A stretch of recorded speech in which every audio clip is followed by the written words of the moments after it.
Guys, నాకు ర్యాపిడోలో order వచ్చింది. ఇది 5 కిలోమీటర్ ఆర్డర్ అన్నమాట. దీనికి 50 రూపీస్ అయితే ఇస్తున్నారు. ర్యాపిడో ఇప్పుడు బాగానే ఉన్నాయి. కాకపోతే మనం పికప్ అనేది చాలా దగ్గరగా పెట్టుకోవాలన్నమాట. పికప్ దగ్గర పెట్టుకోవాలి. డ్రాప్ అనేది ఎంత దూరంగా ఉంటే అంత మంచిది. దూరం అంటే మామూలుగా 5-6 కిలోమీటర్ అంటే బాగానే ఉంది. ఇప్పుడు 50 రూపీస్ అలా వస్తుంది. నేనైతే 5 కిలోమీటర్ అబోవ్ తీసుకుంటున్నాను. ఇది నేను చేస్తుంది గుంటూరులో అండి. గుంటూరులో bus stop orders plus railway station ఆర్డర్స్కి 0 కమిషన్ అన్నమాట. మీరు సబ్స్క్రిప్షన్ తీసుకోలేకపోయినా కానీ విజయవాడ అలా గుంటూరులో railway station bus stand orders 0 commission. Subscription తీసుకుంటే అది కొంచెం ఫీ పే చేసుకోవాలి. దానికి 0% కమిషన్, ఓన్లీ జిఎస్టీ అనేది వస్తుంది. మరి దీంట్లో మనం ఎలా వచ్చింది? ఇది 5 కిలోమీటర్ ఆర్డర్ అన్నమాట. దీనికి 50 రూపీస్ అయితే ఇస్తున్నారు. ర్యాపిడో ఇప్పుడు బాగానే ఉన్నాయి. కాకపోతే మనం పికప్ అనేది చాలా దగ్గరగా పెట్టుకోవాలన్నమాట. పికప్ దగ్గర పెట్టుకోవాలి. డ్రాప్ అనేది ఎంత దూరంగా ఉంటే అంత మంచిది.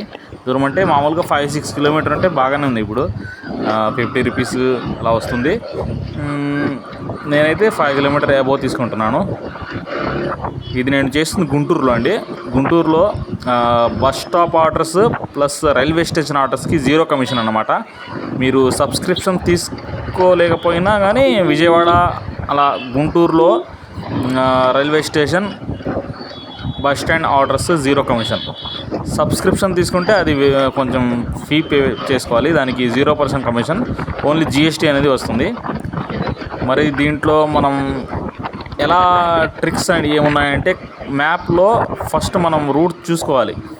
మ్యాప్లో ఉన్న కొన్ని రూట్లో డైరెక్ట్గా వెళ్ళే రూట్స్ ఉంటాయి అన్నమాట. మ్యాప్లో షార్ట్ కట్స్ ఏమైనా ఉన్నాయా అనేది చూసుకుని వెళ్తే కొంచెం తొందరగా వెళ్ళిపోతారు. అది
ఇంకో విషయం, మనం కస్టమర్ని రేటింగ్ ఇవ్వమని అడగాలి.